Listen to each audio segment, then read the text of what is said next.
অবশেষে ডিভোর্স। কখনো জীবনের পথে কিছু সম্পর্ক আমাদের ইচ্ছার বাইরে এসে ভিন্ন দিকে মোড় নেয়।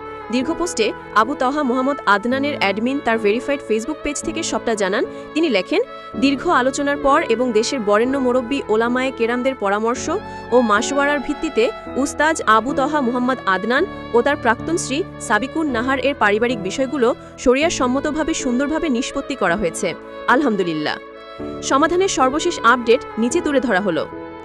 মুরব্বী ওলামায়ে কেরামের উপস্থিতিতে মুহতারাম আবু তাহা আদনান তার প্রাক্তন স্ত্রীকে খোলা তালাকের প্রস্তাবনা দিলে তিনি তা গ্রহণ করেন।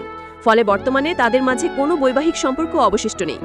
বিবাহের সম্পূর্ণ মোহরানা পূর্বেই পরিশোধিত ছিল, সুতরাং এ বিষয়ে কোনো দেনা পাওনা বা মতবিরোধ অবশিষ্ট নেই। আলহামদুলিল্লাহ। বোন সাবিকুন নাহার মিরপুর ঢাকাস্থ জি নুরাইন ইসলামিক সেন্টারের উন্নয়ন প্রকল্পে গত বছর প্রায় 5 ভরি স্বর্ণ এবং অন্যান্য খাতে তার ভাষ্যমতে আরও 3 ভরি স্বর্ণ ও কিছু নগদ অর্থ প্রতিষ্ঠানকে ফেরতযোগ্য ধার হিসেবে প্রদান করেছিলেন। তিনি বিগত মাজলিসে উক্ত অর্থ তার প্রাক্তন স্বামীর কাছে দাবি করেন।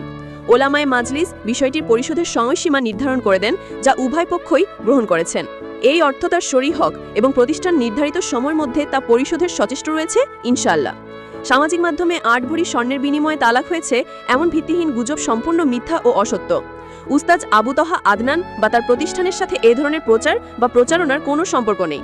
সন্তানদের বিষয় উলামায়ে মাজলিস শরিয়া সম্মত ফয়সালা প্রদান করেছেন, যা উভয় পক্ষই সর্বসম্মতিক্রমে মেনে নিয়েছেন। বিষয়টি পারিবারিক ও শান্তিপূর্ণভাবে নিষ্পত্তি হয়েছে।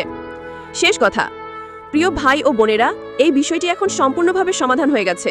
অনুগ্রহ করে কেউ কোনো গুজব বা বিভ্রান্তিমূলক প্রচারণায় কান দিবেন না এবং কারো প্রতি অন্যায় অভিযোগ বা অপবাদ ছড়াবেন না।